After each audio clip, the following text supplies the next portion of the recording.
भारत में पार्लियामेंट, ये पार्लियामेंट मुल्क की तरक्की के लिए, मुल्क में जो इलेक्शन होता है एमपी, एमएलए, राज्यसभा, विधानसभा, मुख्यमंत्री, प्रधानमंत्री, ये मुल्क की तरक्की के लिए है, मजहब की तरक्की के लिए ये नहीं है। बिल्कुल, आप मुल्क की तरक्की की बात कीजिए और बेरोज़गारी की बात कीजिए, शिक्षा की बात कीजिए, इसकी बात कीजिए, और धर्म की तरक्की की बात धार्मिक गुरु करें, वो अपने एतबार से अपने धर्म की तबलीग करें, गिरजाघर वाले गिरजाघर में करें, मंदिर वाले मंदिर में करें, मस्जिद वाले मस्जिद में करें। और ये तो कानून मुल्क में अभी फ़ौरन बनना ज़रूरी है कि कोई धार्मिक डिबेट टीवी पर नहीं हो। अपने नवजात शिशु का रखना है ध्यान तो ना हो ज्यादा परेशान। आज ही पहुंचे SS maternity and child care, Delhi के सफदरगंज अस्पताल में अनुभव प्राप्त डॉक्टर सदर आलम से मिले। पता है डीएन श्रीवास्तव वाली गली, अस्पताल रोड, सिवान।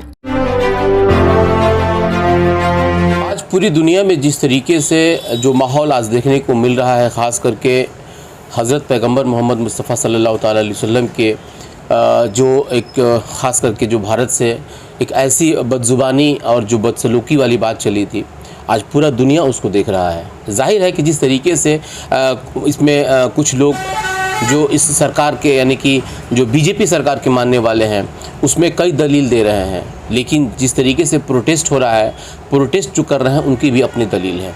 लेकिन सवाल एक बड़ा ये उठता है कि जिस तरीके से सभी लोग कुछ प्रोटेस्ट हो रहा है, इसके ख़िलाफ़ कुछ प्रोटेस्ट हो रहा है, इसके सपोर्ट में, तो इस बीच में जो एक दायरा बन रहा है वो दायरा कहीं ना कहीं हमारे मुल्क को कहाँ लेके जा रहा है, इसे हमें उन लोगों से समझना है जो कहीं ना कहीं हमारे धर्म से जुड़े हुए हैं और जिनकी बातों का काफ़ी अहमियत हमारे पूरे सिस्टम में है, हमारे पूरे समाज में है।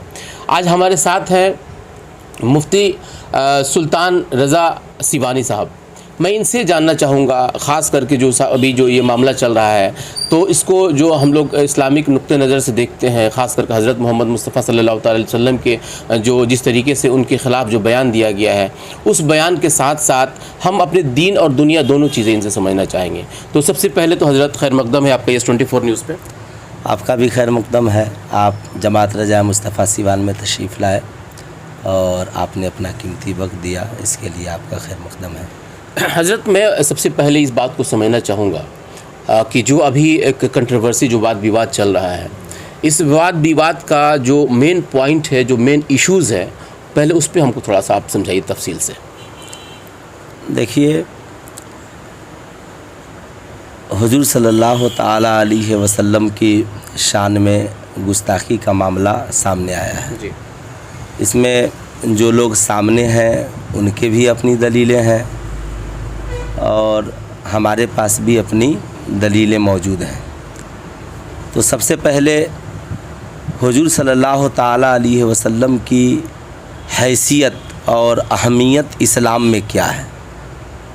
तो हुजूर सल्लल्लाहु ताला अलैहि वसल्लम को माने बगैर कोई शख्स मुसलमान नहीं हो सकता है, और एक मुसलमान की ज़िंदगी जान, माल, दौलत और सब कुछ, बुखारी शरीफ की हदीस है, ला युमिनु अहदुकुम हत्ता अकूना हब्बा इलैहि मिन वालिदिही व वलदिही वन नासि अजमईन। तुम में का कोई भी शख्स उस वक्त तक मोमिन कामिल नहीं हो सकता जब तक अपनी जान, औलाद, माँ बाप और सारी दुनिया से ज़्यादा मुस्तफ़ा जान रहमत सल्लल्लाहु अलैहि वसल्लम से प्यार नहीं करने लगे। आला हज़रत ने एक शेर लिखा कि अल्लाह की सरताब कदम शान है ये, इंसान नहीं इंसान वो इंसान है ये, इंसान तो अल्लाह तो ईमान बताता है इन्हें, ईमान ये कहता है मेरी जान है ये। यकीनन मुस्तफ़ा जान रहमत सल्लल्लाहु अलैहि वसल्लम की मोहब्बत हमारे लिए जान की हैसियत रखती है। अब रही बात जो मुल्क में मसला उठा है, तो आप इसके बारे में पहले क्या समझना चाहते हैं ये मुझे बताएं। जैसे कि जिस विवाद को लेकर के, जिस शब्द को लेकर के, जिस उम्र को लेकर के, या फिर बहुत सारी चीज़ें आती है। पहले तो हम एक बात आपको बता दें कि एक मामला पहले बताया जाता है ख़ास करके कि मुसलमानों में 4 शादियां की जाती हैं। नबी ने कितनी शादियां की? बहुत सारे लोग, अब इसमें भी कंट्रोवर्सी आ रहा है कि नबी ने 10 शादियाँ की।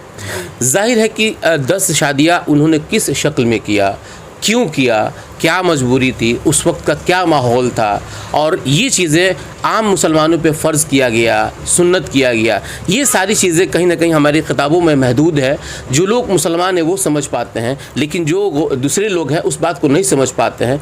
तो इस चीज़ को हम समझना चाहते हैं कि आखिर हज़रत ने, मेरे नबी ने जो शादियाँ की वो क्यों किया। उन्होंने बहुत बेवाओं से शादी किया, बहुत ऐसी भी जो औरतें थी जिनका सही मतलब अपना किरदार नहीं था, उनको भी उन्होंने अपनाया। तो ये आखिर मजबूरी क्या थी, या कुछ ज़रूरी था, या कुछ दूसरे लोगों को दिखाना चाहते थे हज़रत? देखिए, मानो तो सब कुछ मानने के लिए तैयार हैं, और नहीं मानने वालों ने तो खुदा को भी नहीं माना है।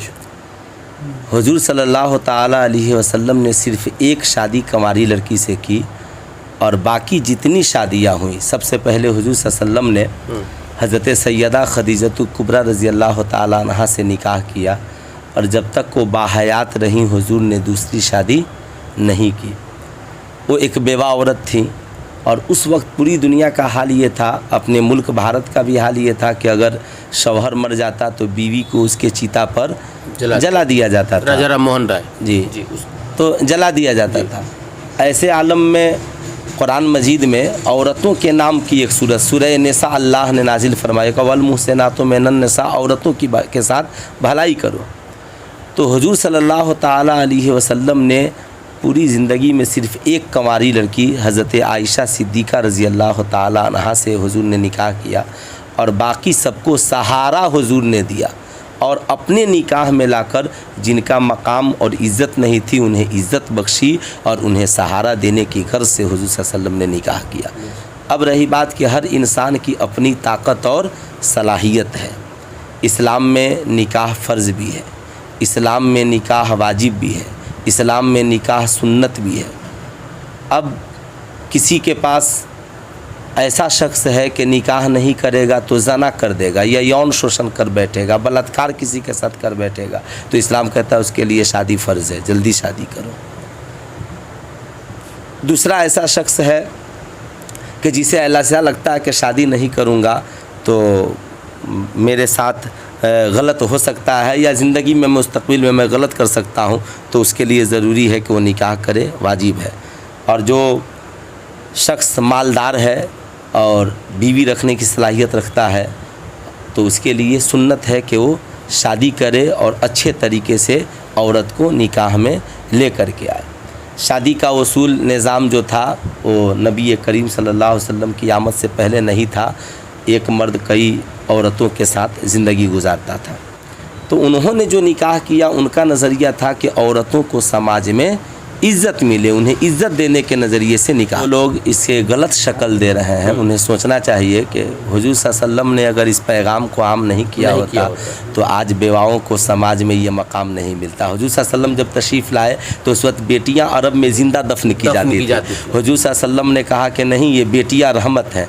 यही वजह है कि मुसलमान रहमत कहते हैं और हिंदू बेटियों को लक्ष्मी कहते हैं, क्रिश्चियन गॉड गिफ्ट मानते हैं। हुजूर सल्लल्लाहु अलैहि वसल्लम ने कहा कि बेटियां दफनाई नहीं जाएंगी, अल फातिमतु बिज़अतुम मिन्नी, मेरी बेटी फातिमा मेरे जिगर का टुकड़ा है। उसे जिगर का टुकड़ा करार दिया और कहा कि देखो, औरतें सताने के लिए नहीं, भगाने के लिए नहीं, बल्कि औरतें निकाह में लाकर इज़्ज़त के साथ रखने के लिए। हुजूर सल्लल्लाहु अलैहि वसल्लम ने माशरे को अच्छी राह दिखलाने के लिए कि तुम बाज़ार में औरतों को बेचो मत, औरतों का यौन शोषण मत करो, औरतों को वो हक दो जो उन्हें मिलना चाहिए। हज़रत, तो बात यहीं पे क्लियर होती है। हालांकि कहीं ना कहीं आप लोग भी इस बात को सिर्फ कहा जाए तो सिर्फ मुसलमान तक ही महदूद आप लोगों ने रख दिया था। बहुत सारी ऐसी घटनाएं इस्लाम में हुई हैं जिस घटना को दुनिया को समझना चाहिए था, जिससे आज कहीं ना कहीं हम लोग अपने आप तक सिर्फ महदूद रख दिए हैं। जैसे कि उस वक्त जब बच्चियों को जिंदा गाड़ दिया जाता था तो जाहिर है कि उस वक्त समाज में देखता था कि हमारे बच्चियों के साथ क्या सलूक हो रहा है, चाहे औरतों के साथ क्या सलूक हो रहा है। तो इस सलूक से तो बेहतर है कि इनको गाड़ दिया जाए। जब नबी आए तो उन्होंने कहा कि नहीं, ये तो रहमत है अल्लाह की, और उसके बाद उन्होंने दुनिया को दिखाया, जिसका नतीजा है कि दुनिया में इस्लाम फैला। खैर, आज जिस कंट्रोवर्सी में हम लोग पड़े हुए हैं, इस कंट्रोवर्सी में आप लोग इस्लामिक नज़र में से क्या देखते हैं?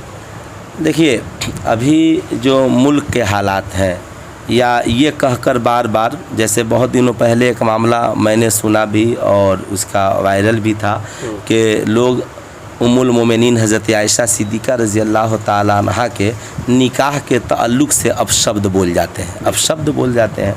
उन्हें सबसे पहले समझना चाहिए कि अल्लाह ताला ने इंसान को बनाया है और वह जानता है कि कोई बंदा या बंदी किस उम्र में बालिग हो रहा है।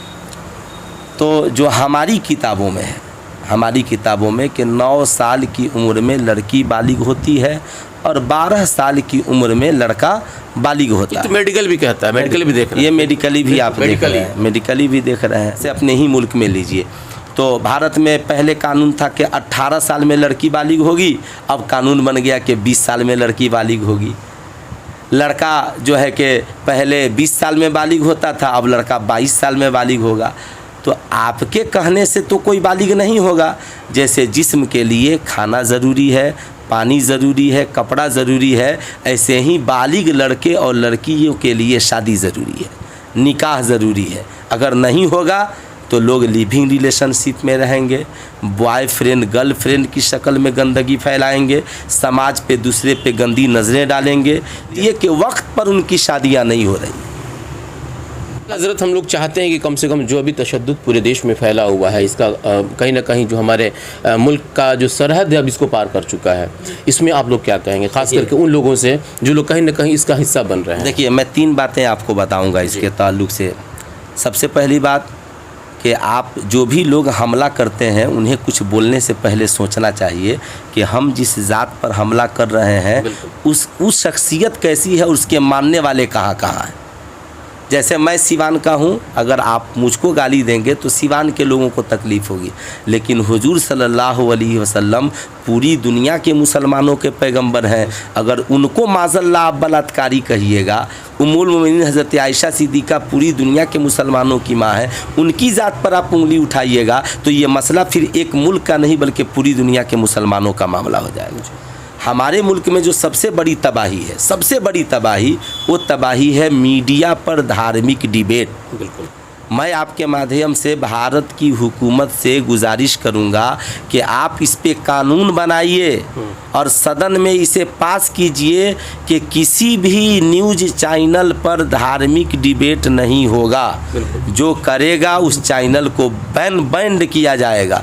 अगर ऐसा नहीं हुआ तो मुल्क के हालात और ख़राब होंगे, और ख़राब होंगे। दूसरा कि भारत में पार्लियामेंट, ये पार्लियामेंट मुल्क की तरक्की के लिए, मुल्क में जो इलेक्शन होता है MP, MLA, राज्यसभा, विधानसभा, मुख्यमंत्री, प्रधानमंत्री, ये मुल्क की तरक्की के लिए है, मज़हब की तरक्की के लिए ये नहीं है। बिल्कुल, आप मुल्क की तरक्की की बात कीजिए और बेरोज़गारी की बात कीजिए, शिक्षा की बात कीजिए, इसकी बात कीजिए, और धर्म की तरक्की की बात धार्मिक गुरु करें, वो अपने एतबार से अपने धर्म की तबलीग करें।